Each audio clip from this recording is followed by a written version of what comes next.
Bon, chers amis, alors bonjour à tous. Certainement quelques autres personnes vont nous rejoindre dans les prochaines minutes. Alors, nous allons ce soir nous interroger sur la co-responsabilité. Est-ce que c'est un gros mot ou est-ce qu'on a le droit de l'utiliser et dans quel contexte? Et bien sûr, nous attendons avec impatience ce que va nous dire le père Nicolas de Brémond-d'Ars sur ce sujet. Il a tous les éléments pour nous éclairer sur cette question difficile. Je ne sais pas si c'est vraiment utile que je le présente, parce que je pense que la plupart, ou la quasi-totalité d'entre vous, le connaissent. Je rappelle simplement que le père Nicolas appartient d'une certaine façon à deux mondes. Il a fait des études de sociologie, il est docteur en sociologie, et il a fait aussi des études de théologie et de philosophie en vue de la prêtrise. Et aujourd'hui, il a cette double appartenance. Il est toujours chercheur en sociologie au sein de l'école des hautes études de sciences sociales, le HESS, et je crois qu'au passage, il faut saluer le rôle de cette institution dans le domaine des sciences religieuses. La section des sciences religieuses nous est vraiment très précieuse pour comprendre ce qui se passe en France en ce moment dans ce domaine. Et on aura d'ailleurs l'occasion d'entendre d'autres chercheurs de l'EHESS. Vous savez qu'on verra notamment Céline Béraud dans le 14 juin, qui va nous parler de ses travaux avec un titre qui fait réfléchir. L'Église catholique de France brûle-t-elle et elle nous fera part de son expérience de sociologue sur le sujet. Mais j'en reviens au père Nicolas. Donc, en sus de ses travaux de recherche en sociologie, il est, comme vous le savez, il a une mission pastorale à la Madeleine, où un certain nombre d'entre nous ont eu le plaisir de le rencontrer et de travailler avec lui. Et c'est cette double appartenance, je crois, qui lui permet d'avoir un regard particulièrement riche sur le sujet dont nous allons parler. Alors, bon, le père Nicolas de Brémond-d'Ars est l'auteur d'un grand nombre d'ouvrages, je ne vais pas les citer tous.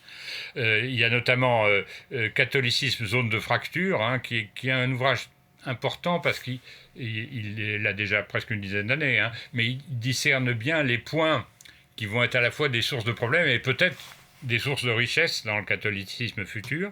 Il a écrit aussi un ouvrage sur la liturgie catholique, qui va certainement nous intéresser dans les minutes qui suivent, puisque la co-responsabilité se pose aussi dans le domaine liturgique. Et puis surtout, je voudrais vous dire qu'il y a un livre que vraiment j'aime beaucoup, je le montre ici, Catholique, rouvrez la fenêtre. C'est un livre qui a d'ailleurs une préface d'Anne Soupa.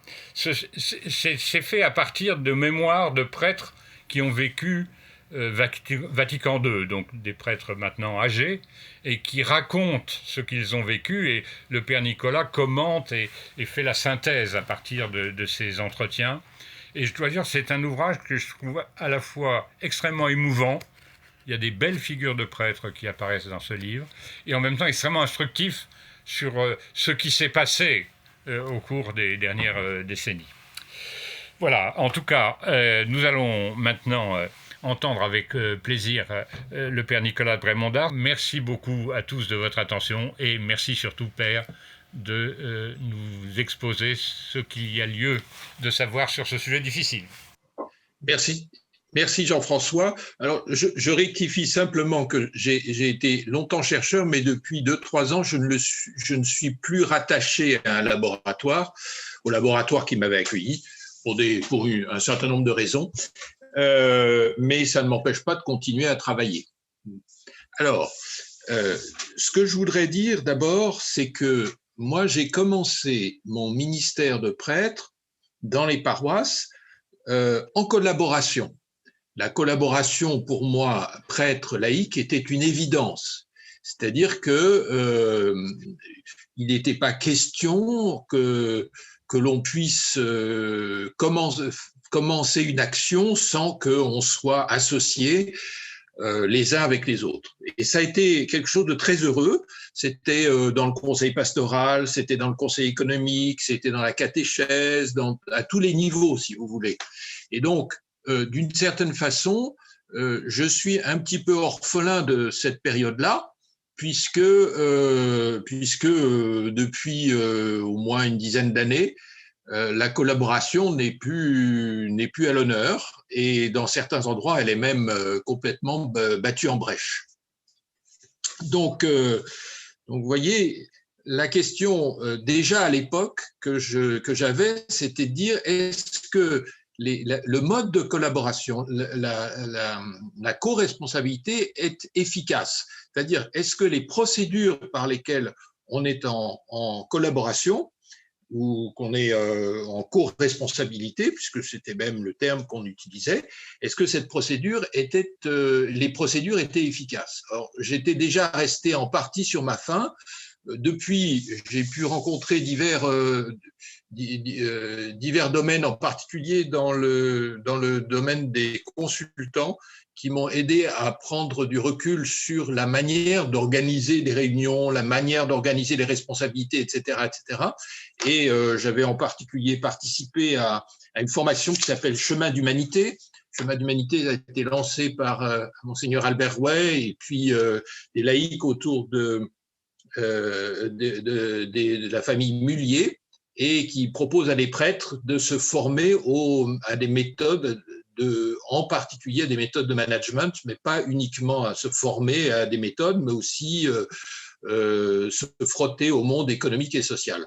Et donc, à cette occasion, j'avais pu rencontrer et travailler avec différents consultants qui m'avaient bien aidé pour appréhender la question des procédures de coopération, de co-responsabilisation. Bon, voilà.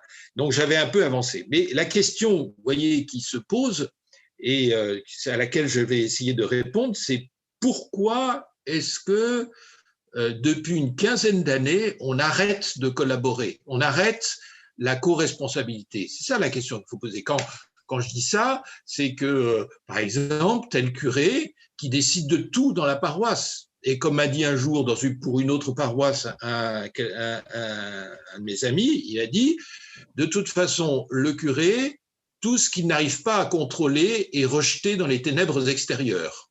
Autrement dit, les laïcs eux-mêmes n'avaient pas la possibilité d'augmenter la charge pastorale parce que le curé n'arrivait pas à la contrôler. Je crois que c'est un phénomène qui est assez bien connu.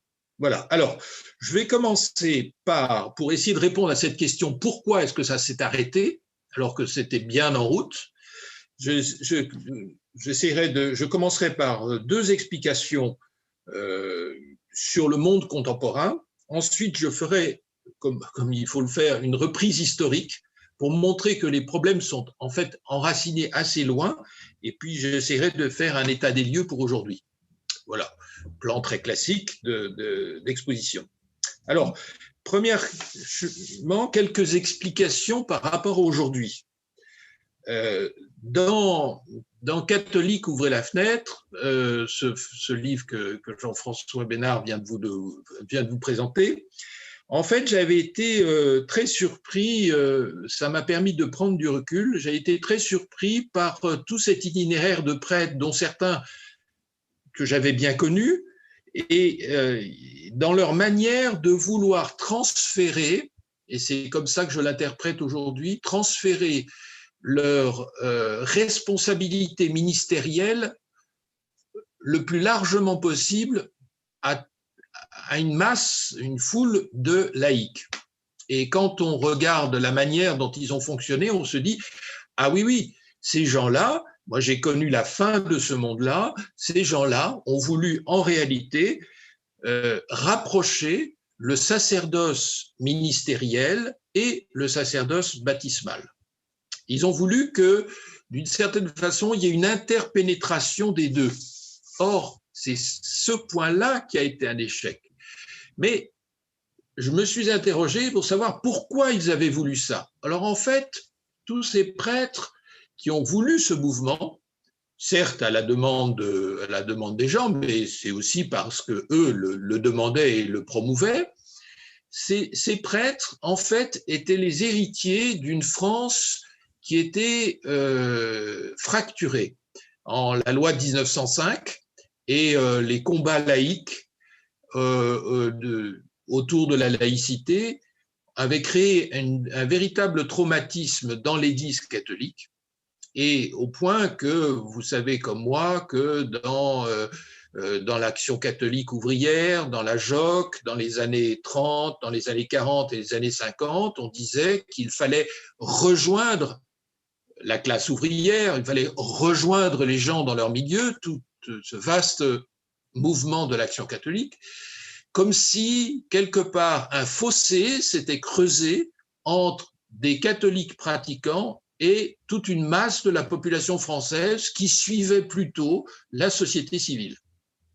Et donc, d'une certaine façon, ces prêtres avaient trouvé le moyen de rejoindre en promouvant la co-responsabilité entre laïcs et prêtres.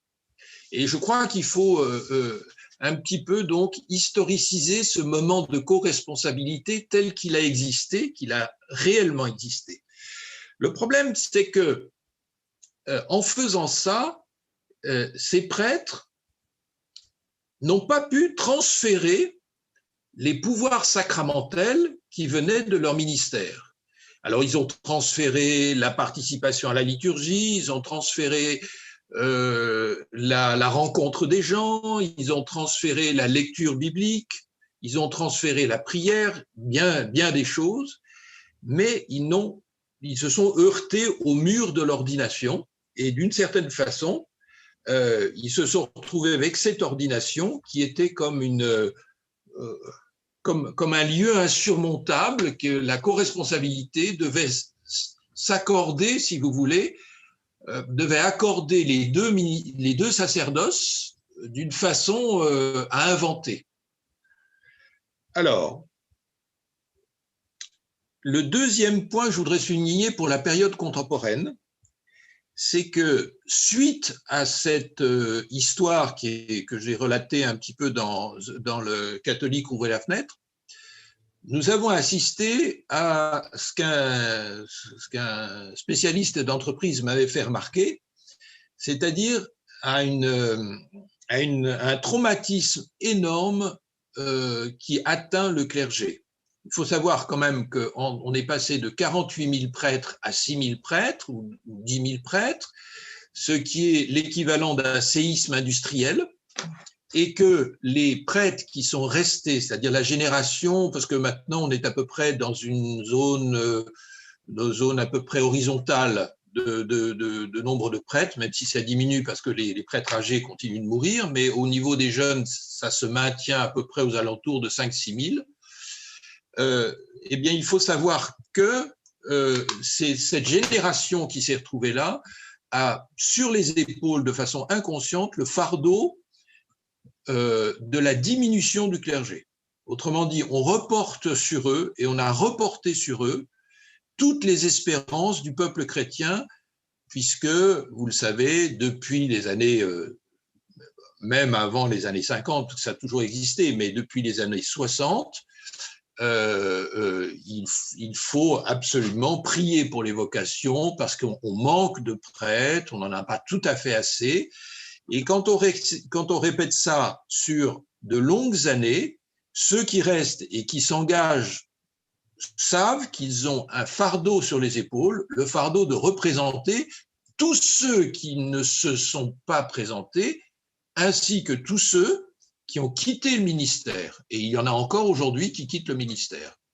Et donc, d'une certaine façon, quand vous avez 30 000 prêtres et que vous en avez 2 000 qui s'en vont, soit parce qu'ils démissionnent, soit parce qu'ils se sont mis sur la touche par leur âge, etc., vous dites, ah oui, 2 000 sur 30 000, c'est encore supportable. Mais quand vous en avez 150 sur 6 000, on n'est plus dans l'ordre du supportable. Et donc, c'est ce fardeau-là qui a conduit à un raidissement des prêtres, ça je suis absolument convaincu de cette affaire-là, un raidissement des prêtres qui se sont dit, ah oui, mais c'est parce que nous avions bradé le ministère, le sacerdoce ministériel, que maintenant nous en sommes là, et donc il faut revenir en arrière, Il faut arrêter de brader le sacerdoce ministériel et donc il faut arrêter la co-responsabilité. Voilà un peu, si vous voulez, ces deux explications contemporaines, c'est-à-dire qui sont de notre époque, qui sont liées à la situation, peut-être française, un peu particulièrement, et qui expliqueraient un flux et un reflux de la co-responsabilité entre prêtres et laïcs. Ça, c'est pour le contemporain. Maintenant, il faut aller regarder un petit peu pourquoi est-ce que les prêtres ont réagi de cette façon-là. C'est ça qui nous intéresse. Je donne quelques repères historiques pour mémoire. Je crois que j'en ai déjà parlé l'une ou l'autre fois. Le premier point qu'il faut conserver à la mémoire, c'est la réforme grégorienne au XIe, XIIe, XIIIe siècle, le temps qu'elle s'installe, c'est-à-dire au moment où l'Europe se veut ou se dit entièrement chrétienne et où il n'y a plus de controverse par rapport à l'évangélisation sur le territoire européen, mais qu'il n'y a plus que des controverses de type hérésie, c'est-à-dire que c'est à ce moment-là que surgissent les Cathares, les Vaudois et tous ces gens-là. Ce sont des hérésies, ce ne sont pas des étrangers à la religion catholique, à la religion chrétienne. Et donc, à ce moment-là, la réforme grégorienne instaure, elle crée la division et la partition, et c'était génial, entre le pouvoir temporel et le pouvoir spirituel. Et cette partition ne peut fonctionner que si on crée un corps de gens spécialisés pour le service spirituel. Et ce corps-là, ça va être le clergé. Et donc le clergé, en tant que catégorie, si vous voulez, sociale ou sociopolitique ou religieuse politique, comme vous voulez l'appeler, peu importe la façon dont vous le qualifiez, ce corps-là va durer jusqu'à aujourd'hui. Et ce corps-là, c'est le squelette de ce qu'on a appelé le pouvoir spirituel, c'est-à-dire du pouvoir ecclésial. Et c'est un squelette qui a donné d'ailleurs naissance, qui a inspiré la création des corps de la fonction publique. C'est évident, puisque on est prêtre pour l'éternité, et je rappelle qu'en France, on est fonctionnaire pour l'éternité. Hein, on ne peut pas éliminer un fonctionnaire. Donc on pourrait retrouver par un certain nombre de traits, comme ça, le cousinage, ou plutôt la transmission qui s'est faite entre un corps clérical et un corps de la fonction publique. Voilà, je le dis à titre anecdotique, hein, bien sûr. Voyez. Donc, nous sommes avec la réforme grégorienne et bien évidemment, les sociétés humaines, les sociétés européennes résistent. Elles résistent sur ce qu'elles considèrent comme un empiètement indu de l'Église sur leur autorité. Et comment résistent-elles? Eh bien, je vais vous donner deux éléments. Le premier élément, c'est les confréries. Les confréries étaient absolument fondamentales pour structurer le peuple, et les confréries sont tenues par des laïcs. Il faut bien se mettre dans la tête que quand vous avez des confréries, elles sont organisées avec des confrères qui dirigent et les fêtes religieuses et la solidarité, la charité, etc. Une partie des controverses qu'on a dans les cités italiennes est notamment prise en charge. Vous savez, les cités italiennes qui, au XIIIe siècle, étaient du XIIIe au XVIIe siècle, étaient extrêmement divisées. Eh bien, une partie de ces cités des controverses étaient prises en charge par les confréries locales. Et donc, les confréries assuraient l'ancrage local et la responsabilisation des laïcs par rapport au clergé naissant. Et il a fallu quelques siècles pour que le clergé s'impose dans son autorité.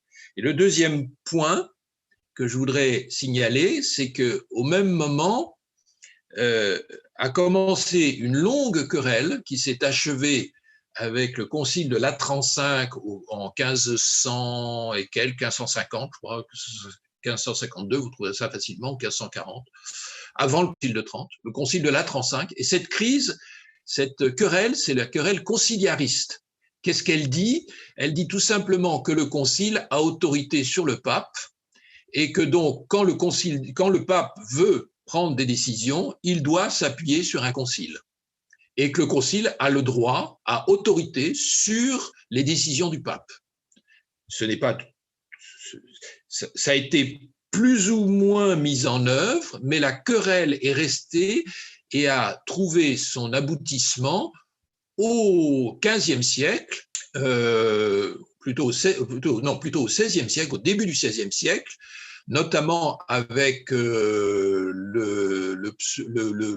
concile de Pise, qui a été un échec terrible, qui a été commandé par les rois de France et qui a échoué, et les papes ont repris la main à ce moment-là. Alors justement, puisque je saute les siècles, donc entre la réforme grégorienne et le concile de Trente, c'est-à-dire entre environ 1100, 1150 et 1550, c'est-à-dire sur 4 siècles, le clergé s'impose peu à peu dans le paysage chrétien.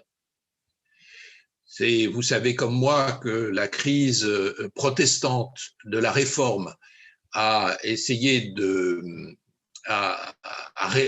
une des dernières manifestations de résistance importante contre l'emprise du clergé, même si par la suite les églises réformées ont pris des mesures, là aussi autour quand même en intégrant les pasteurs.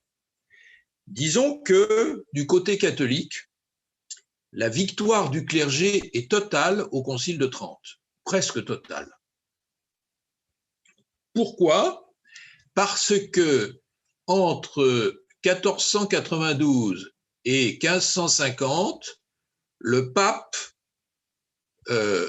papes successifs ont affiché et affirmé leur puissance monarchique face aux États qui, bien sûr, étaient catholiques, comme le roi d'Espagne ou le roi de France, mais pas uniquement, puisque l'empereur d'Allemagne, l'empereur germanique, devait composer avec des sujets devenus réformés.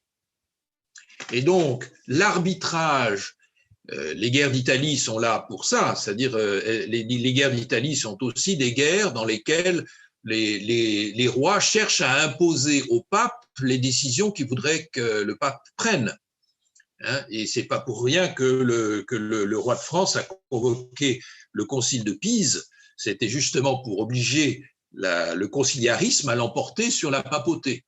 Mais les papes ont fini par gagner.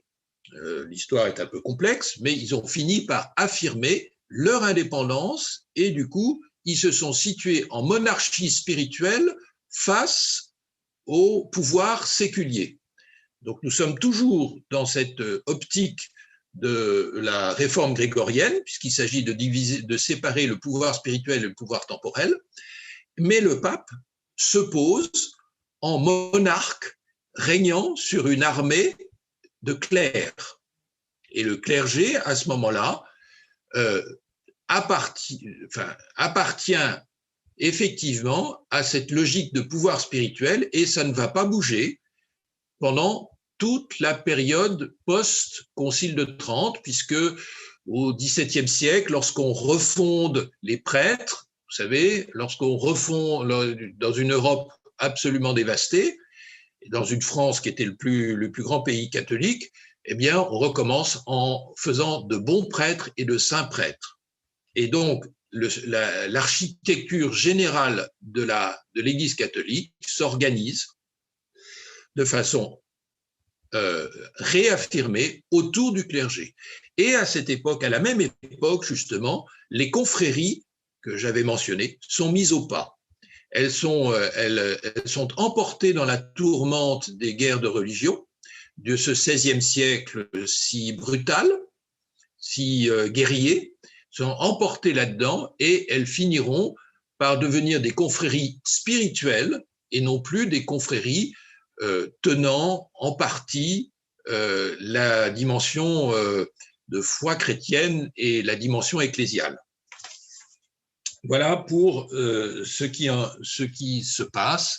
Et donc, le clergé qui est issu du Concile de Trente, c'est-à-dire ces bons prêtres en soutane, enfin à l'époque il n'était pas en soutane, mais ces bons prêtres en habit, et qui devaient dire de manière scrupuleuse leur messe tous les jours, et qui devaient, en dehors de ça, n'avaient pas beaucoup de devoirs, ces bons prêtres forment l'ossature du peuple de Dieu. Et les laïcs, progressivement, sont amenés à être les assistants, ceux qui assistent à la messe. Voilà ce qui se passe. Je saute à la Révolution française, qui est un véritable séisme, 1789. Pourquoi? Ben, je vais vous lire un petit passage, parce que je reviens un tout petit peu en arrière. Tant qu'on est dans un système de royaume religieux, comme le roi de France est le roi très chrétien, le roi d'Espagne aussi, l'empereur germanique, c'est autre chose puisqu'il est des deux côtés à la fois, mais enfin, quand même, eh bien, tout chrétien est à la fois sujet de Dieu et sujet du roi. Il y a une double appartenance, mais la double appartenance va de soi. Vous voyez, on ne se pose pas la question de la laïcité. Comme si d'un seul coup être du royaume de France ou du royaume d'Espagne pouvait ne pas être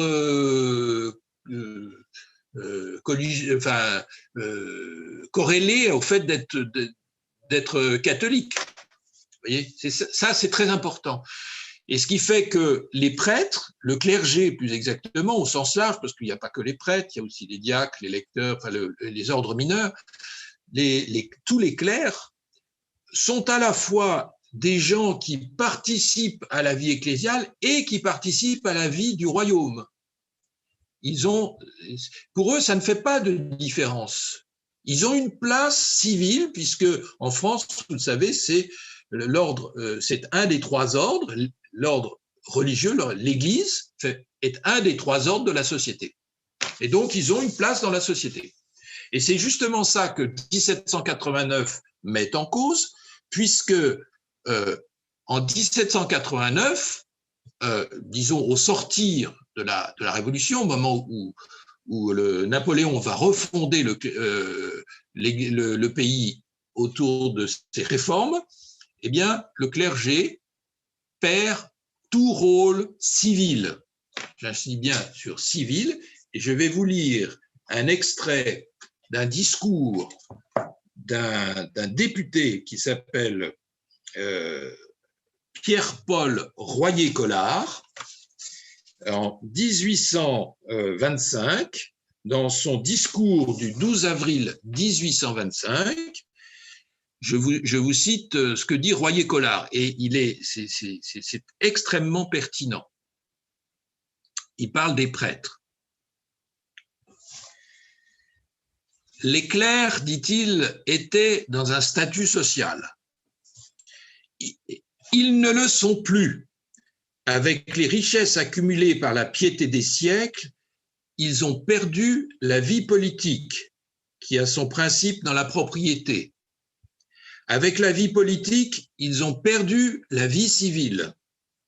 Ils ne sont même pas comme la commune, c'est-à-dire une corporation, une personne.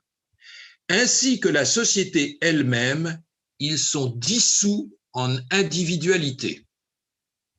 Alors ça, c'est extrêmement fort, parce que ça veut dire quoi? Ça veut dire que l'identité du clergé n'est pas une identité par rapport à la société française, c'est-à-dire la société civile, mais uniquement par rapport à la société chrétienne.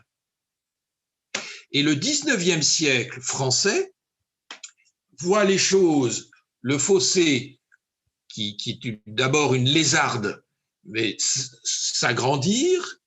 Et d'ailleurs, ce n'est pas pour rien qu'au XIXe siècle, à mon sens, l'Église se livre à une course effrénée de contrôle des populations en bâtissant des églises.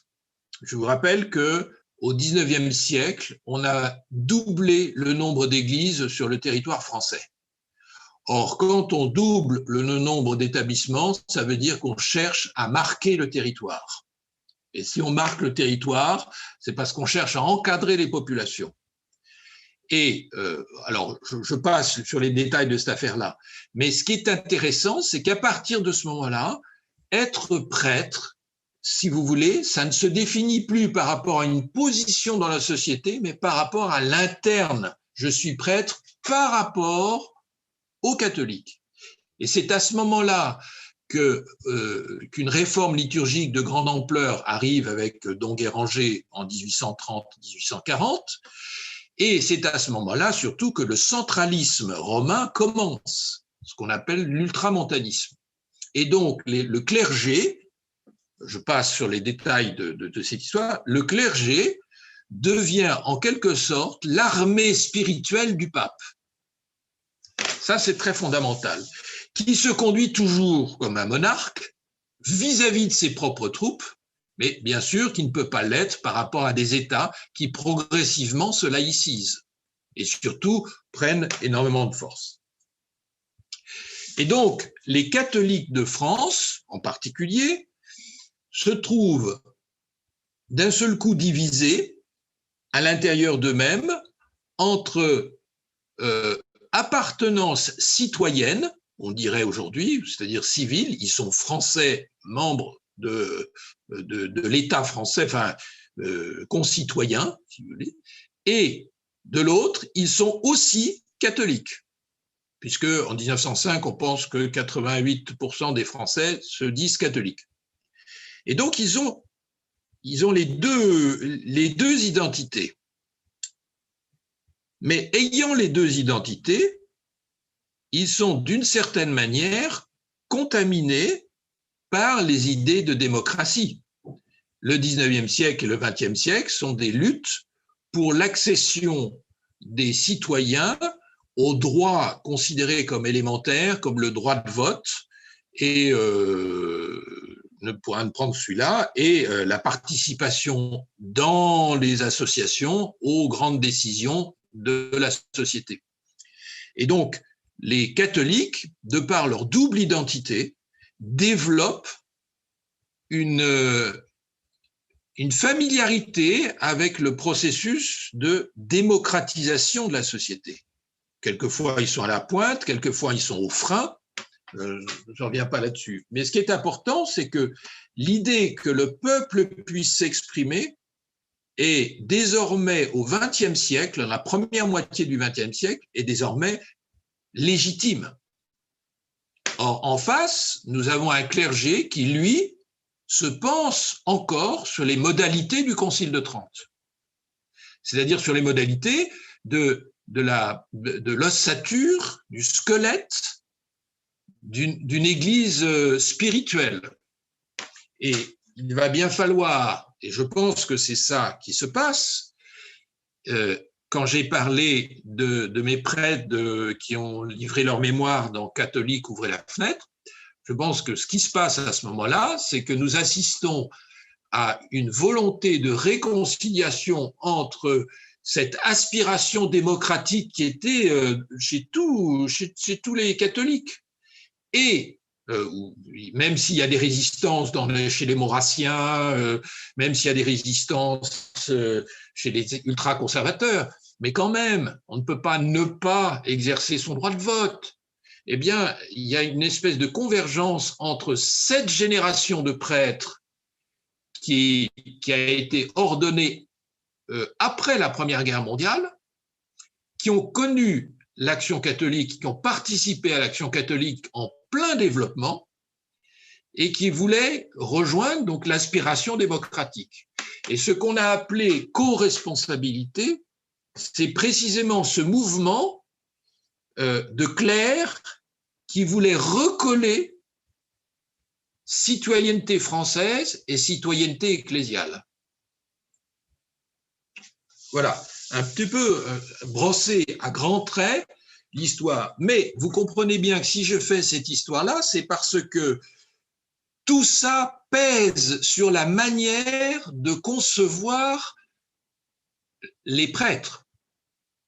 Autrement dit, la question qu'il faut se poser, c'est est-ce que Vatican II a véritablement changé la mentalité qui présidait au positionnement des prêtres dans le peuple de Dieu? C'est ça la vraie question. Est-ce que la réforme a été suffisante en quelque sorte? Est-ce que la réforme a pris en compte tout ce mouvement que j'ai dit? Eh bien, je dirais pas nécessairement. Et pas nécessairement parce que si vous regardez aujourd'hui, j'en finis là avec mes petits repères historiques, si vous regardez aujourd'hui, le prêtre ne fonctionne toujours qu'en interne. Ah, c'est pas tout à fait vrai. Pardon, c'est pas vrai. Quand vous regardez finement le clergé actuel, si dès les années 80, le clergé a voulu, les prêtres ont voulu redevenir des curés, je dis bien des curés, pas des aumôniers, en plus ils pouvaient être aumôniers, mais le critère, c'était plus être aumônier d'un mouvement comme l'Action catholique ou autre, le critère de réussite du clergé, c'était d'être curé de paroisse. Ça, c'est très nouveau parce que c'est rené, c'est réapparu dans les années 80-90. Avant, être prêtre en étant aumônier dans des conditions transversales, c'était tout à fait normal. Mais être curé, et pourquoi être curé? Eh bien parce que regardez l'emploi du temps d'un curé, il passe 30% de son temps au moins à des affaires civiles. Autrement dit, il est à la tête d'une petite entreprise avec un budget plus ou moins important. Il discute avec les autorités civiles, le maire, le député, le sénateur, le conseiller général. Il discute avec les notabilités locales et avec tout ça, il a une stature civile. Et donc, devenir curé, c'est entrer de nouveau dans la société civile avec un statut. Vous voyez, je balaye des raccourcis, mais regardez comment ça se passe chez un curé ordinaire, le temps qu'il passe à des réunions. Alors bien sûr, il va vous dire, oui, tout ça, ça m'ennuie, etc. Mais si on lui retire, il va être très, très ennuyé. Il va être extrêmement embêté. Et ça veut dire quoi? Ça veut dire que aujourd'hui, nous avons changé de monde et qu'il redevient urgent pour les prêtres d'avoir un statut civil. Pourquoi? Premièrement, parce que nous ne sommes plus dans un monde chrétien, mais nous sommes dans un monde multireligieux. Les chrétiens sont des religieux parmi d'autres, et parmi probablement un grand nombre de gens qui ne croient plus en rien, qui n'ont plus de religion. Donc ça veut dire que la base de définition du sacerdoce ministériel, c'est le fait d'être prêtre, la base s'est réduite de façon drastique et qu'elle ne suffit plus à donner une identité stable à des gens dans la société. Il faut donc redéfinir le sacerdoce ministériel, je pense que c'est un chantier qui attend, par rapport à cette vie dans le monde. Et si les prêtres, depuis 30 ans, ressentent, je fais une petite digression, si les prêtres ressentent la place des diacres comme une concurrence, il faut le maintenir comme ça pour la plupart des situations, c'est parce que précisément les diacres sont des hommes mariés avec vie professionnelle ou avec une vie sociale importante. Ils sont donc reconnus dans la société civile pour des offices civils qu'il complète avec un office religieux, ce que n'ont pas les prêtres. Vous voyez ? Ça marche assez bien. Le deuxième point, donc après, nous avons changé de monde, il faut donc redéfinir le sacerdoce ministériel. Il faut aussi en interne, vous comprenez bien, repositionner le prêtre. Alors, j'avais présenté dans Zone de fracture, j'avais justement présenté la réforme qui avait été menée dans le diocèse de Poitiers, que beaucoup d'entre vous connaissent sans doute, la réforme des paroisses, des communautés locales, qui avait replacé le prêtre autrement par rapport aux équipes de responsables, aux équipes qui animaient les paroisses. Je ne m'étends pas là-dessus, s'il y a des questions, je réexpliquerai, mais c'est un peu long. Mais du coup, ça nous renvoie à une... excusez-moi, je vais faire un petit saut en direction de ce qu'un philosophe contemporain qui s'appelle Giorgio Agamben a montré. Il dit, au fond, il analyse, dans un ouvrage, il analyse le rôle du prêtre, même si ce n'est pas l'objet immédiat de son ouvrage, mais il le prend en compte. Il dit, en fait, le prêtre qui est issu, il doit agir selon trois modalités. Il y a trois façons d'agir dans la vie. Soit vous êtes acteur, c'est-à-dire que vous agissez réellement. C'est vous qui faites quelque chose, qui agissez justement, vous bougez. Vous pouvez aussi faire les choses, c'est-à-dire les créer, les concevoir, et vous pouvez gérer les choses, les réalités. Alors, Agamben prend l'exemple du théâtre. Il dit, vous avez le créateur, celui qui écrit la pièce du théâtre, le poète, voilà, et lui, il fait le théâtre. Vous avez le metteur en scène qui gère la mise en scène, et vous avez l'acteur qui agit la pièce. Et donc, ces trois modalités doivent être jointes. Et quand on regarde, c'est pas Agamben qui le dit, mais quand on regarde comment ça fonctionne, vous apercevez qu'aujourd'hui, la plupart des prêtres agissent, éventuellement, ils créent un petit peu, mais de moins en moins, ils gèrent. Et de moins en moins, ils font de la mise en scène. Or, la plupart des prêtres que j'ai de la génération dont j'ai recueilli les mémoires, eux étaient dans le gérer. Ils géraient, ce qui leur permettait d'avoir une multitude d'acteurs et de les associer.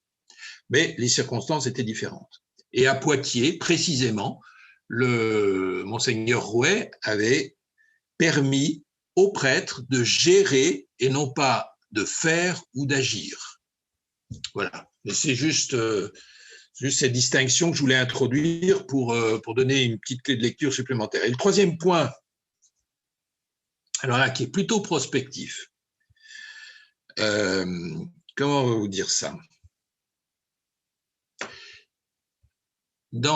Si vous regardez un tableau du XVIIe siècle, vous voyez Dieu le Père sur les tableaux de l'âge baroque. Vous voyez Dieu le Père qui avec sa grande barbe blanche, qui porte dans ses bras la croix de Jésus. Et vous avez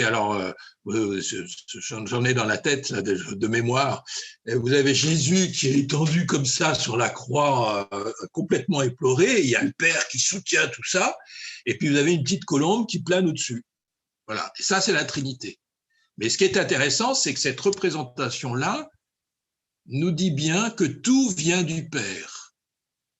Or, on pourrait quand même se poser une question. La question, elle est la suivante. Comment avons-nous eu accès à Dieu ? Je prends tout simplement les disciples. Quand vous avez Simon et André ou Jacques et Jean qui sont en train de pêcher sur le lac, ils sont religieux, ces gens-là. Ils croient en Dieu. Mais cette foi en Dieu ne les a pas fait bouger. Ils sont toujours là, sur le lac, à pêcher, à vivre leur vie ordinaire, mariés, les enfants, tout ça.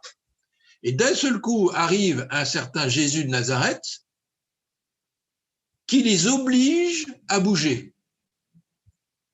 Ce que leur croyance en Dieu ne leur avait pas fait faire, un homme particulier, certes, leur fait faire.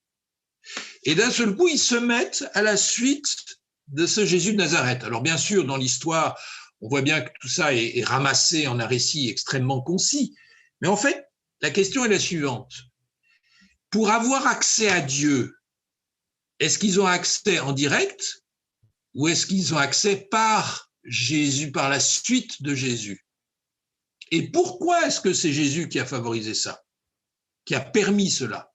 Eh bien parce que Jésus les a établis dans un statut particulier qui est le statut de frère. C'est parce que ce que dit la théologie la plus classique, c'est qu'on ne connaît Dieu que par Jésus-Christ. On a d'abord accès à Jésus-Christ et ensuite on a accès au Père. Je vous renvoie à l'évangile de Jean.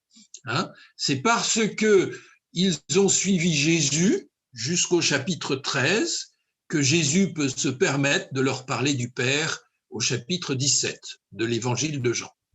Autrement dit, c'est l'appartenance à un groupe de frères dont Jésus est l'aîné. C'est une horizontalité qui permet la verticalité vers le Père. Comme dit Jésus au chapitre 14 de Jean, je suis le chemin et je vais vers le Père. Alors, il faut peut-être se demander ce que veut dire je vais vers le Père. Dans les sermons traditionnels, je vais vers le Père, ça veut dire je m'en vais, je vais mourir et je vais aller au ciel de l'autre côté. Mais si vous pouvez les lire autrement, vous pouvez très bien dire je suis le chemin qui mène au Père et je parcours sans arrêt ce chemin qui mène de vous au Père. Je vais, comme on dit d'un chemin, le chemin va vers. Jésus dit je vais vers le Père. Ce qui veut dire quoi? Ce qui veut dire que la première expérience chrétienne, comme nous le disent d'ailleurs très bien les évangéliques, les évangéliques sont très irritants, mais ils ont quand même des intuitions géniales. Ils disent la première réalité, c'est la réalité de la fraternité christique. Après, on retrouve saint Paul, après, dans cette réalité christique, il y a un certain nombre de fonctions, de tâches, de responsabilités qui doivent être remplies. Et je pense qu'il faudrait d'ores et déjà songer à relancer des confréries véritables parce que les confrères sont une émanation directe de cette question de la fraternité. Et il faudrait à ce moment-là basculer d'un système monarchique pétrinien vers un système paulinien de ministères qui sont véritablement au service du groupe de frères. Alors vous voyez bien, là j'esquisse des éléments de politique générale et donc je ne rentre pas dans le détail. Mais il est bien évident que, je peux vous dire, je suis attaché à une paroisse, je ne suis pas vicaire, mais je suis attaché à une paroisse. Le curé m'a interdit formellement des pratiques liturgiques qui, pour moi, ne posaient aucun problème, alors que même le missel romain m'autorise à le faire. Mais il s'est tellement gendarmé et fait tel scandale que pour la paix des ménages, j'ai dit, bon, ben j'obéis. Donc, je ne suis pas très sûr à l'heure actuelle que les prêtres qui sont ordonnés puissent retourner à une co-responsabilité prêtre laïque parce que ça voudrait dire qu'ils acceptent de faire partie d'un groupe de frères pour lesquels ils exercent un ministère particulier. Ce que Vatican II a dit en disant qu'il y a d'abord le peuple de Dieu et ensuite au sein du peuple de Dieu des ministères. Voilà un petit peu, c'est du grand balayage, mais je vous laisse réagir là-dessus. Merci beaucoup, Père. Effectivement, je crois que les questions ne vont pas manquer. Alors, il y en a déjà un certain nombre dans le chat. Je passe tout de suite la parole parce qu'il y a des questions de Jean-Louis Loirat et de Patrice Aubert. Donc, Jean-Louis, peut-être tu prends la parole, tu ouvres ton micro et tu répètes ta question si tu veux bien. Puis ensuite, je passerai la parole à Patrice. Ah oui, merci beaucoup pour cet exposé historique et aussi théologique. Oui, l'évolution démographique des prêtres, premièrement, et le mouvement des baptisés, là, ce que nous sommes en train de faire, hein, auront-ils pour conséquence une église catholique sans prêtre demain? Je vais même plus loin. Faut-il ordonner des femmes si de toute façon on n'a pas besoin de prêtres?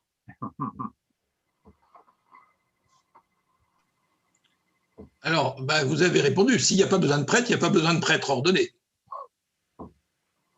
C'est la première chose. Donc, je ne pense pas qu'on puisse se passer dans une organisation encore importante. Il y a quand même quelques millions de catholiques en France. Je ne passe que de la France. Je ne pense pas qu'on puisse se passer du sacerdoce ministériel, c'est-à-dire des prêtres, des diacres. Ça ne veut pas dire qu'ils tiendront le même rôle, qu'ils occuperont le même rôle, mais ce qui est certain, c'est que moi je l'ai vu, c'est que actuellement le clergé n'est plus capable de transmettre une culture propre au groupe, interne, que moi j'ai reçue parce que je suis un vieux, mais je l'ai reçue de la part de confrères. Nous étions plongés dans le bain, nous avions des réflexes que nous apprenions, etc. Aujourd'hui, c'est fini.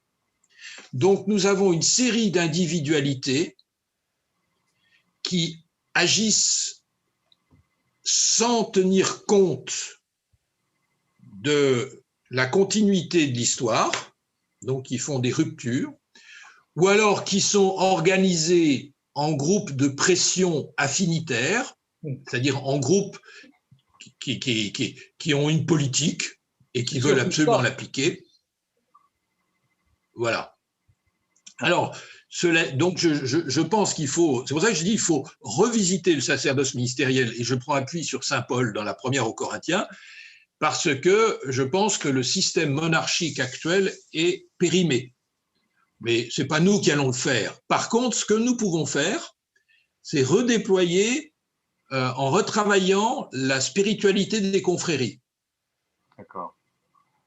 Patrice, si tu veux bien prendre la parole maintenant pour poser ta question, qui est une demande de clarification, si j'ai bien compris. Oui, d'abord c'est tout à fait intéressant cette façon de prendre les problèmes, et j'avais pas réalisé que finalement cette séparation du spirituel et du temporel datait d'une part de la réforme grégorienne et finalement finissait par fonder le rôle du prêtre, parce qu'on est tellement habitué à la séparation spirituelle et temporelle qu'on croit qu'elle vient du fond des âges. Et donc c'est tout à fait intéressant de cette analyse comme le prêtre comme finalement l'outil du pouvoir spirituel. Je trouve que c'est absolument intéressant. Alors, moi, ce qui me semble, c'est par rapport, j'ai trouvé que on voit bien l'évolution de la société, et je trouve que vous n'avez pas tellement mis l'accent sur mai 68 et tout ce qui en découle, à savoir une volonté démocratique, d'une part, dans la population, d'autre part, le dialogue, et puis le rôle des femmes. Et on s'aperçoit que sur ces trois éléments, le fonctionnement de l'Église ne correspond pas au fonctionnement de la société civile. Absolument. Et qu'il y a une rupture de plus en plus importante entre ce que nous vivons, d'une part, comme citoyens dans notre société laïque, et d'autre part, comme chrétiens dans l'Église. Et c'est là qu'il y a un moment, on est écartelé entre deux modes de fonctionnement complètement différents.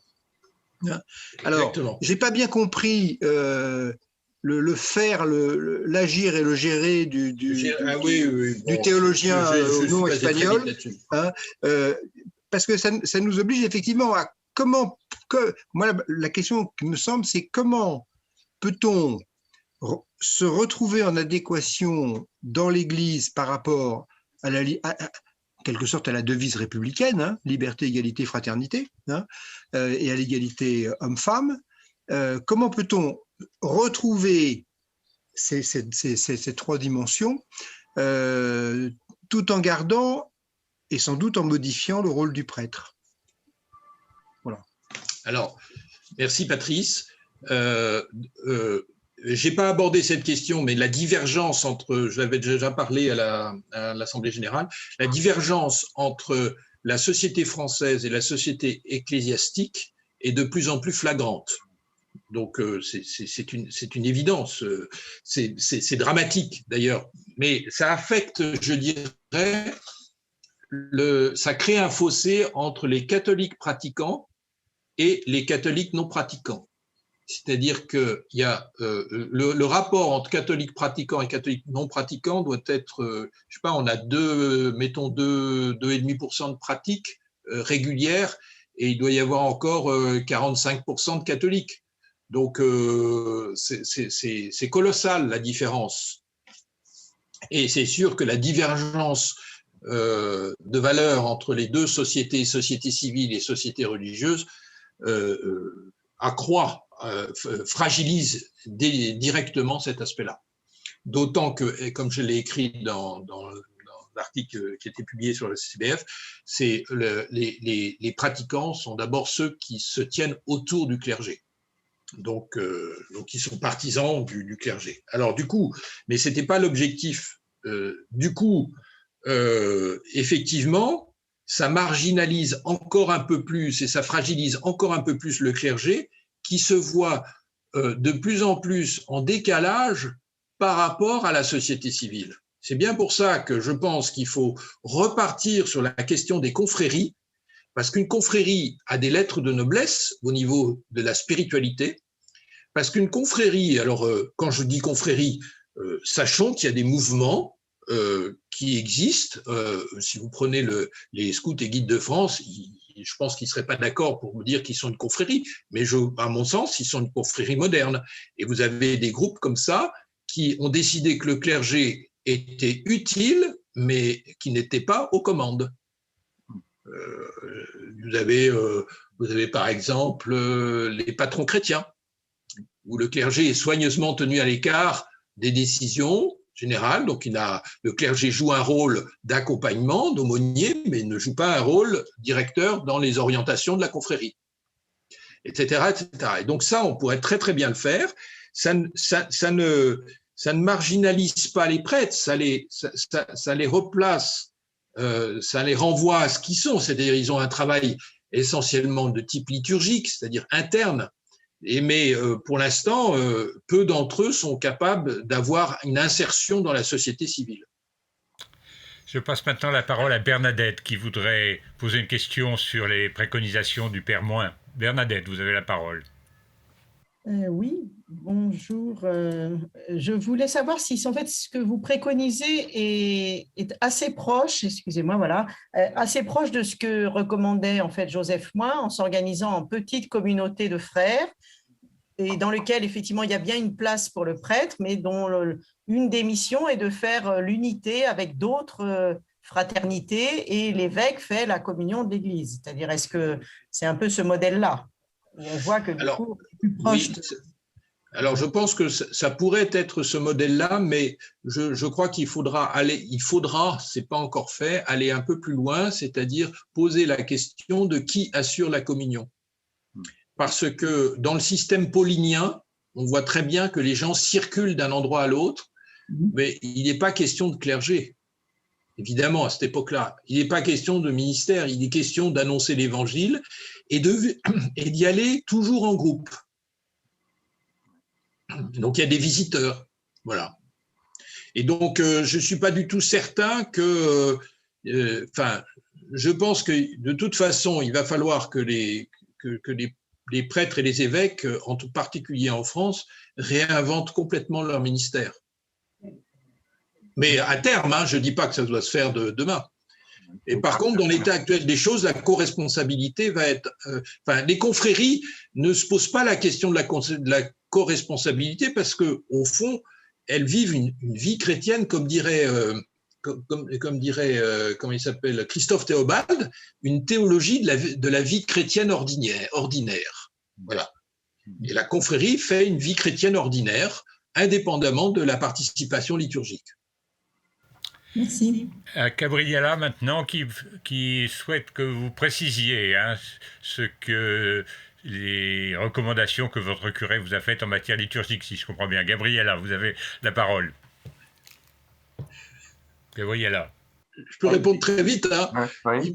J'arrive il vient de s'installer, on est le premier dimanche de septembre. Je viens dire la messe. Je commence à discuter avec l'animateur de chant pour savoir quelle anamnèse on va prendre. Il me dit, il est hors de question que tu prennes des anamnèses autres que les 3 qui sont dans le missel. D'accord. Et ça, plus une série de choses comme ça, ce qui est un abus de droit, Oui, et puis parce qu'on a tout à fait le droit de le faire. Et voilà, alors il y a une série de choses comme ça, de bricoles.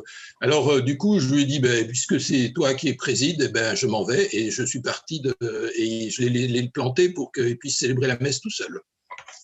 Alors, je vois que Claire de Ramecourt a posé une question qui est très voisine. Est-ce que la réponse vous convient, Claire, ou est-ce que vous souhaitez intervenir? Non, c'est un petit peu la question que je posais, c'est est-ce que les pratiques se raidissent donc de la part des prêtres, des paroisses qui veulent qu'on soit dans une espèce de ligne où on ne fait que ce qui est écrit et non pas la possibilité d'exprimer autre chose ou de laisser plus de place à plus de créativité. Oh, mais il faut faire très attention parce que c'est même pas ce qui est écrit. Oui. Parce que ça serait ce qui est écrit, on pourrait discuter, mais c'est souvent fantasmé. Et ce sont tout un tas de petites choses. Le problème, c'est qu'il n'y a pas de discussion possible. Il n'y a pas de débat possible sur les pratiques. C'est comme ça et c'est pas autrement. Voilà. Je donnerai la parole à Joseph Musso tout à l'heure, puisque je vois qu'il la demande, mais avant, il y a deux questions. La confrérie est-elle une entité de type canonique? Alors, pas sous cette forme-là. Tous les fidèles ont le droit de s'associer et il y a une très grande liberté d'association pieuse de fidèles. Oui. Après, on peut avoir un statut canonique, ça c'est une affaire, mais je vous donne l'exemple des patrons chrétiens parce que j'ai longtemps fréquenté et puis j'en ai écrit l'histoire. Les patrons chrétiens intègrent des catholiques, des protestants, voire éventuellement tel ou tel autre congrégation religieuse, et puis ils n'ont aucun statut canonique. Et d'ailleurs, ils se sont frités avec Rome dans les années 70 parce qu'ils ne voulaient pas passer sous les fourches codines de l'association canonique. Ça ne les empêche pas d'avoir un budget, d'exister et d'avoir un certain nombre d'évêques qui leur font les yeux doux. Et peut-être d'être de bons chrétiens, oui. Je suis admiratif de ce qu'ils font. Hein. Il y a une question de Jean-Philippe Brouet. Excusez-moi si je ne prononce pas correctement votre nom. Jean-Philippe, vous posez une question à propos du sacerdoce commun et du sacerdoce ministériel dans Vatican II. Je vous passe la parole. Jean-Philippe. Vatican II parle de différence d'essence et non pas seulement de degré. Je voulais savoir si pour vous c'était encore d'actualité. Est-ce que cette différence est liée au rôle spécifiquement sacramentel des prêtres? Et puis, si oui, alors pourquoi le sacrement, en ce qu'il est ce par quoi, me semble-t-il, Dieu engendre sa vie divine en nous, resterait-il l'exclusif des prêtres, notamment dans le cadre d'une pastorale de la rencontre dont parle beaucoup Christophe Théobald? Oui, alors là, vous êtes très subversif, cher ami. Vous êtes très subversif. Mais je pense que vous posez des bonnes questions. Je ne suis pas très sûr qu'il y ait une différence. Disons qu'il y a Moi, je le dirais de cette façon-là, en termes plus contemporains. Je dirais, comme c'est écrit dans l'Évangile, tous les baptisés sont prêtres. D'accord? Mais pour qu'ils prennent conscience de leur rôle de prêtre, il faut qu'il y ait des gens qui soient ordonnés à cette prise de conscience. Autrement dit, moi, je dois, en tant que prêtre ordonné sacramentellement, je dois constamment travailler auprès du peuple de Dieu pour qu'il active sa triple fonction, prêtre, prophète et roi. C'est comme ça que je dirais. Et à mon avis, ça marche bien. Alors, avant de passer la parole à Olivier Pignal, je la passe à Joseph Musso qui a levé la main. Joseph. Oui, volontiers, merci. Deux choses.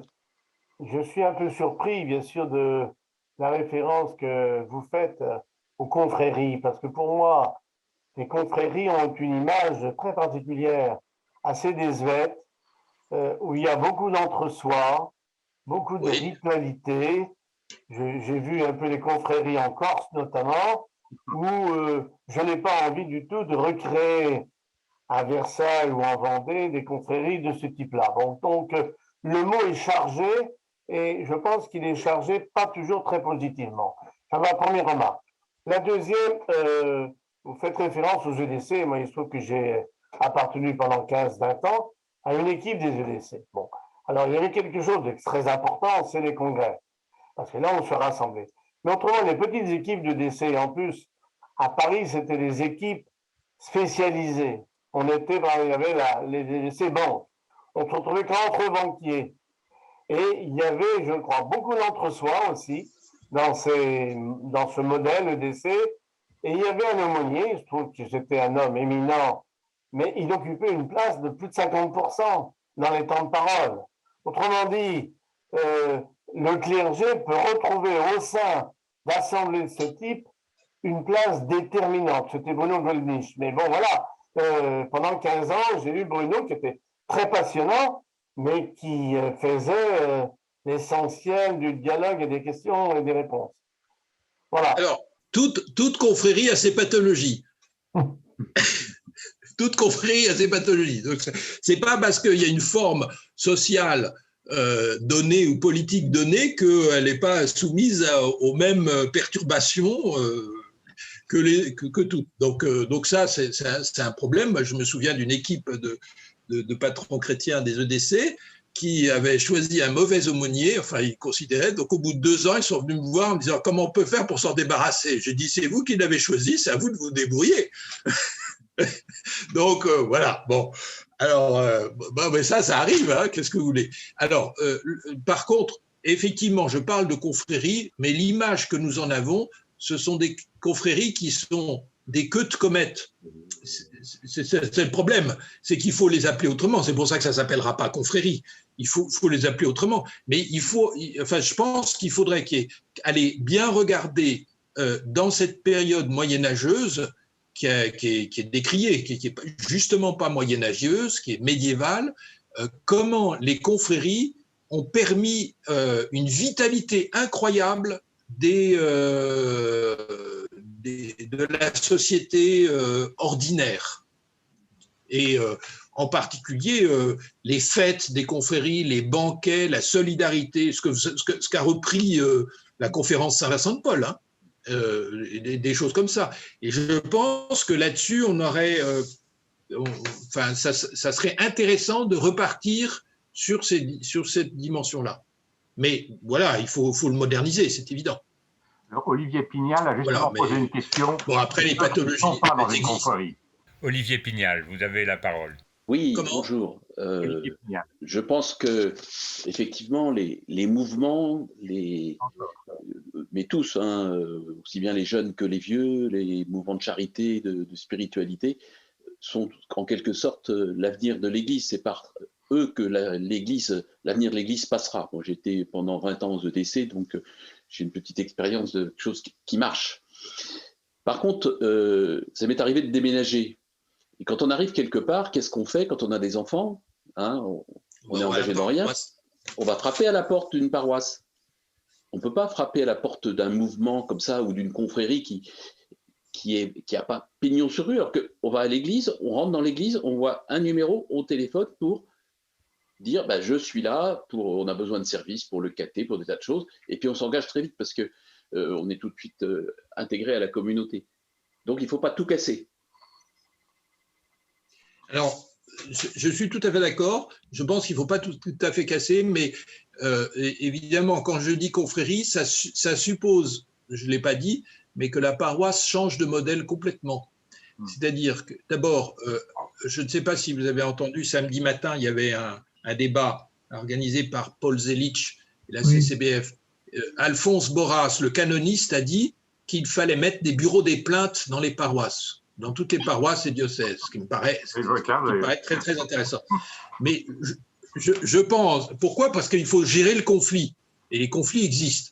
Et deuxièmement, je pense qu'en fait, il faut remettre, enfin, l'équipe centrale de la paroisse, ça devrait être l'équipe d'accueil.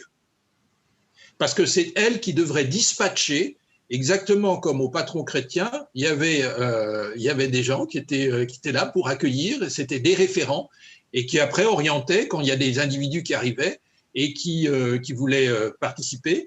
Et donc, très, très facilement, ils disaient bah, tu pourrais aller voir dans telle équipe, tu pourrais aller voir dans telle section, tu pourrais aller voir, etc.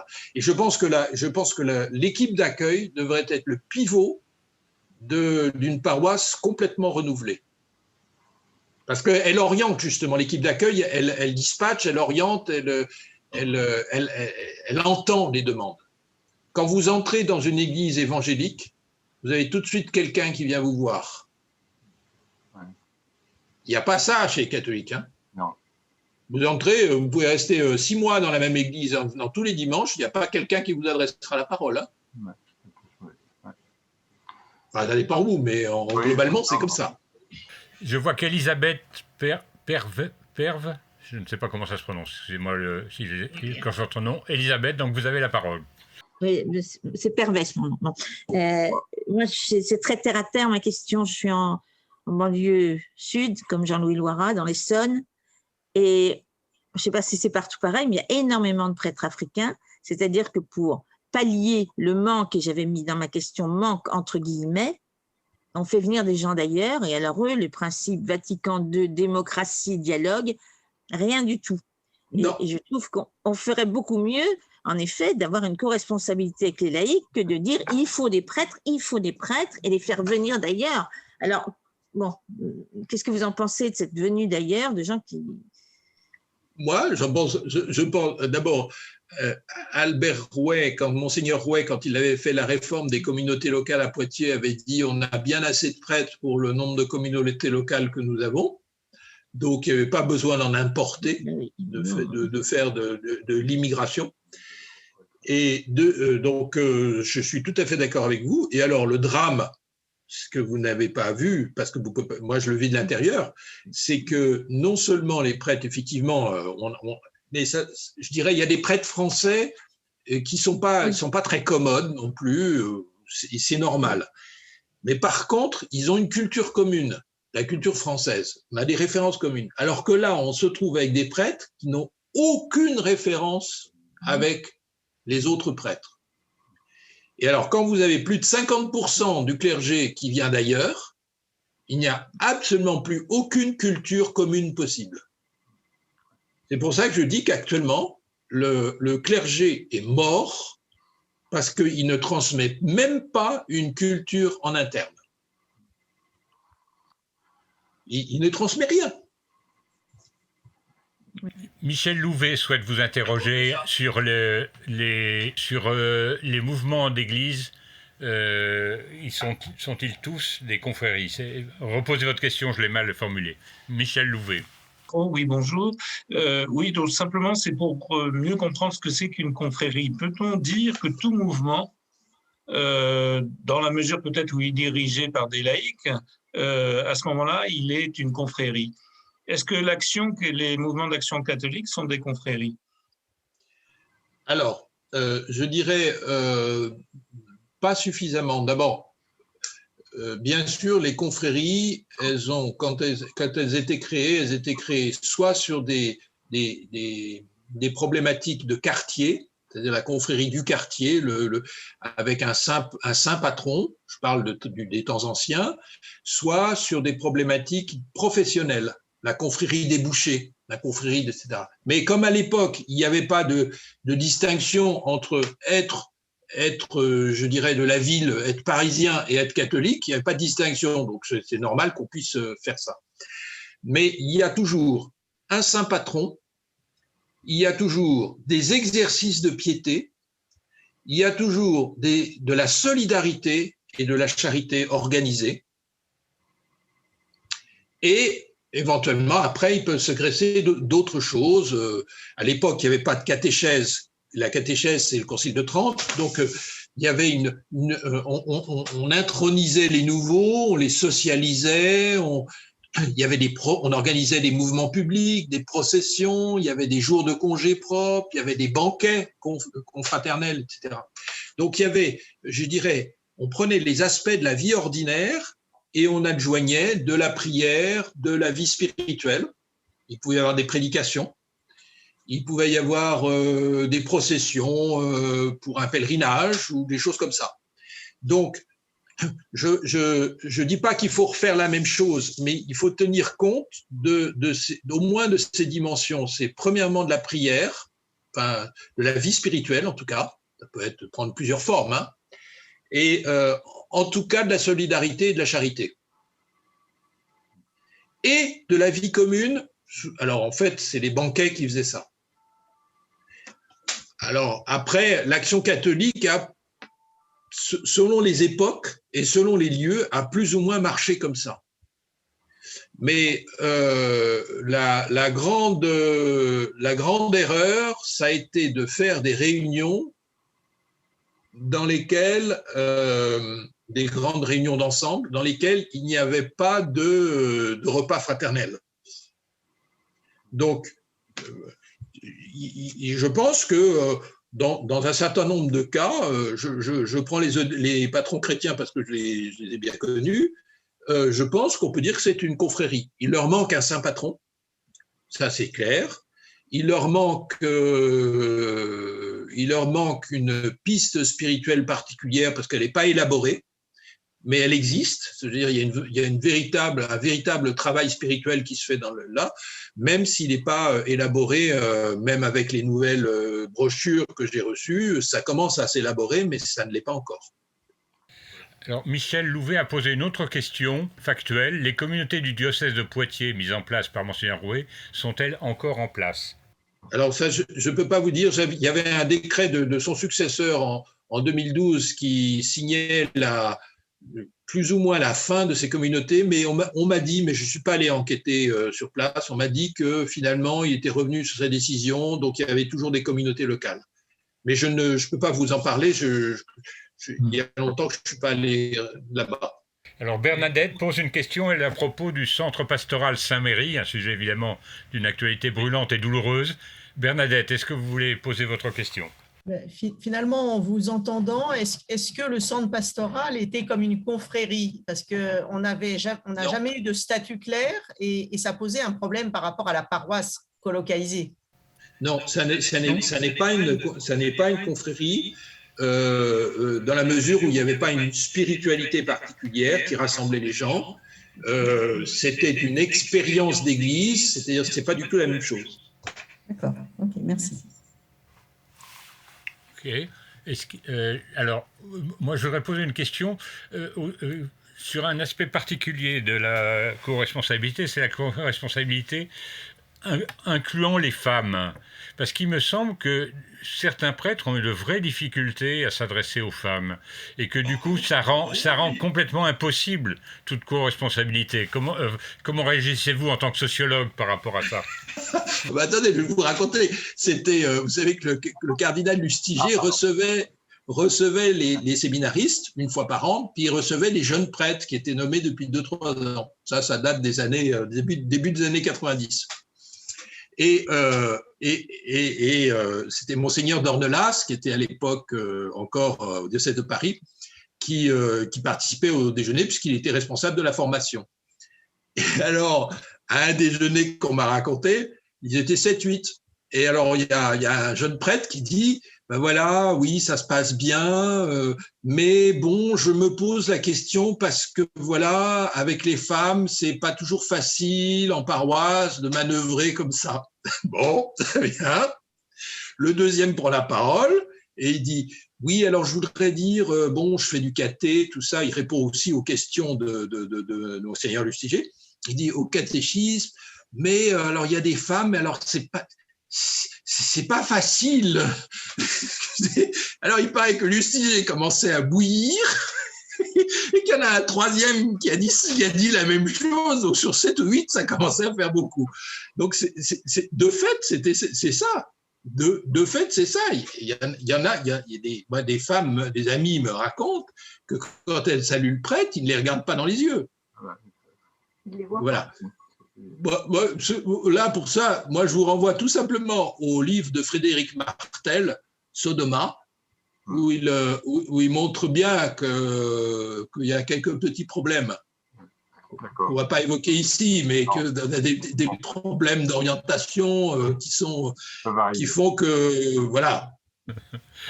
Alors, je crois qu'Anne Soupa, il me semble que... Gabriella a levé la main. Il me semble qu'Anne Soupa, si j'ai bien compris, a soulevé la main d'abord. Non, je me trompe? Gabriella attend depuis longtemps. Et puis après, Gabriella, alors. Anne d'abord. Je voudrais demander à Nicolas ce qu'il pense de la proposition du pape François dans la lettre au cardinal Ouellette, où il disait « Il faut des lieux où les laïcs s'exercent à la responsabilité de manière autonome, parce que ça évite ça évite toute friction sur la question du pouvoir. Est-ce que ce ne serait pas opportun de former des laïcs dans des lieux qui leur seraient dédiés, avec des responsabilités particulières, peut-être cadrées, mais à l'intérieur desquelles ils pourraient déplier leur manière de penser, de voir, de parler et de confesser leur foi? Alors, Anne, oui. Moi, je me méfie. J'aime beaucoup ce que dit le pape François, mais je me méfie de sa pratique. Parce que finalement, il a beaucoup parlé de la décentralisation de l'Église avec les conférences épiscopales, et ça fait 3 ans qu'il a dit ça, et on n'a rien vu venir. Donc, les conférences épiscopales, je pense que surtout sur la question de la participation des femmes, il faudrait être très prudent parce que dans les cultures du monde, nous sommes très, très inégaux. Nous n'avons pas du tout les mêmes passés, nous n'avons pas les mêmes anthropologies, et je crois qu'il faudrait commencer par redonner aux régions du monde, aux aires régionales, une forme d'autorité là-dessus. Parce que ce qu'on décide pour la France, ça ne sera pas accepté au Nigeria. Donc, donc c'est pour ça qu'on ne peut pas légiférer, et ça c'est la tendance un petit peu du pape, mais il est toujours monarchique, c'est à vouloir légiférer pour tout le monde. Bon, moi je crois que c'est ça qu'il faut en partie casser.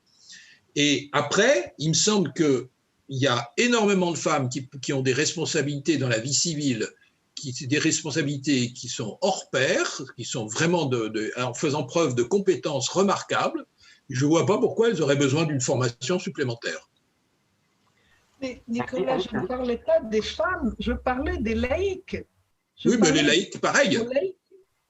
Il y a des hommes et des femmes. Oui, pardon. Oui, pardon. Mais les laïcs, pareil. Je pense qu'il y a des gens qui ont parfaitement le sens des responsabilités, qui savent l'exercer. Je ne vois pas pourquoi ces gens-là n'exerceraient pas ces responsabilités à partir de leur savoir-faire dans l'Église. Alors, je vois que nous approchons de la date limite, de l'heure limite. Il y a encore 3 questions. Gabriella, Antoine et Elisabeth. Je vous demande de les poser chacun, pour permettre de conclure. Chacun, vous posez votre question, et puis, Père, si vous voulez bien répondre aux 3 dans l'ordre qui vous paraîtra le plus judicieux. Gabriella d'abord. Gabriella. Oui, oui, Père, merci.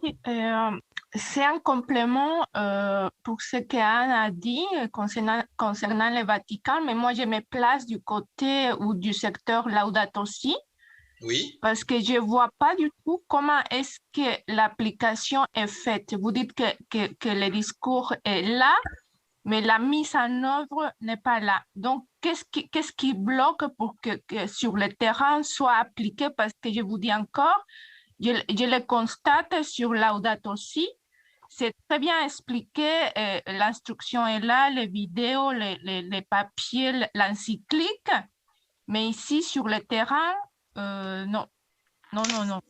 Antoine, alors si vous voulez poser votre question. Oui. Moi, c'est la question, c'est de me dire, est-ce qu'on ne va pas s'épuiser, vu le raidissement actuellement, notamment des jeunes prêtres, si on essaie de faire évoluer l'Église de l'intérieur? Est-ce que le mieux, c'est pas de créer là où on est des petites communautés vivantes, genre fraternité, dans le sens spirituel, et puis être ensemble, vivre ensemble. Mais que si on cherche à faire évoluer de l'intérieur, on va s'épuiser. J'ai peur qu'on s'épuise. Merci Antoine. Elisabeth Descours. Elisabeth, si vous voulez poser votre question. Oui, j'étais très intéressée, merci beaucoup Père par votre exposé. Et effectivement, on voit l'évolution de la société qui a fait bouger aussi les chrétiens, les catholiques. Et je suis très étonnée justement que dans ce contexte où maintenant tout le monde veut prendre la parole et réagir à tout événement. Je suis sur une paroisse de Paris un peu classique et je suis très étonnée que les jeunes soient très présents dans ces paroisses qui restent très traditionnelles et qui n'ont aucune forme de collégialité, de co-responsabilité. Ils ont l'air d'aimer ça et je ne comprends pas. Je voudrais savoir ce que vous en pensez. Très bien, Père, si vous voulez bien répondre à ces 3 questions et on sera obligé d'arrêter ensuite. Donc ça sera aussi une conclusion. Pour Laudato Si, d'abord vous avez un label paroisse écolo, là, je ne sais plus comment ça s'appelle, qui existe. Paroisse verte, mais je dirais, si vous prenez la liste des chantiers qu'a ouvert le pape François, il n'y a pas beaucoup qui sont suivis de décisions. Si vous regardez les divorcés mariés, ça n'a pas bougé. Si vous regardez la dimension, je parlais de la dimension décentralisation les conférences épiscopales, ça n'a pas bougé, etc., etc. Donc il y a des choses qui bougent. Mais c'est celle où il a un pouvoir administratif, comme le droit canon, ou récemment, ou qui lui sont imposés de l'extérieur, comme la réforme des finances du Vatican. Et l'Amazonie, quand même. L'Amazonie, pour l'instant, on attend que ça bouge. On n'a pas encore de choses très, très, très passionnantes là-dessus. Après, ça, c'est pour Laudato Si, donc moi, ça ne m'étonne pas. Enfin, je pense que le pape, bon, voilà. Et ensuite, je pense, avec Monsieur Dupré, Antoine Dupré, je pense que de fait, ça ne sert à rien de se battre contre des moulins et il vaut mieux partir en disant « Et quel est le champ libre dont je dispose pour créer et pour vivre de l'Évangile ?» Voilà, ça, je pense que c'est évident. Se battre, il faut tenir les choses, mais je pense qu'il faut aller de l'avant, il faut secouer la poussière de nos pieds et partir ailleurs. Voilà, pour certains. Moi, j'ai un peu de mal à le faire encore, mais bon, voilà. Pour ce qui est des jeunes, alors oui, mais ce qu'il faut voir, il y en a beaucoup, mais ce qu'il faut voir, c'est tous les autres jeunes. C'est-à-dire, c'est comme toujours, c'est la fracture entre les pratiquants et les non-pratiquants. Et cette fracture-là, elle est très importante, et particulièrement chez les jeunes. Et du coup, le risque, c'est effectivement, comme il n'y a plus de transmission de la dimension culturelle, ecclésiale, traditionnelle, c'est qu'on se referme sur le risque, c'est qu'on se referme sur une église purement cultuelle, purement ritualiste, avec des risques d'explosion et surtout des risques sectaires. Je le dis très clairement comme ça. Mais bon, cela dit, on est obligé de tenir compte quand on travaille dans les paroisses, on est bien obligé de tenir compte des gens tels qu'ils sont. On est obligé à des accommodements. Bon, Père, peut-être dites-nous quelque chose d'un peu réconfortant en dernière parole quand même. Non, qu'est-ce que vous voulez que je vous dise? Vous tous qui m'écoutez, vous avez une culture ecclésiale approfondie. Vous avez un parcours humain approfondi, et c'est là-dessus qu'il faut bâtir pour avant interdit de retourner en arrière. C'est strictement interdit, et le Christ, même à la fin, il dit, il envoie un ange pour dire, il vous attend en Galilée, c'est là-bas qu'il est. Hein, voilà. Et donc, ça veut dire que, bien sûr, il faut mener des combats, mais surtout, il faut regarder en disant, le monde d'aujourd'hui, comment va-t-il accueillir une bonne nouvelle? Et à mon avis, il faut orienter ses regards là-dessus. La déploration ne marche jamais.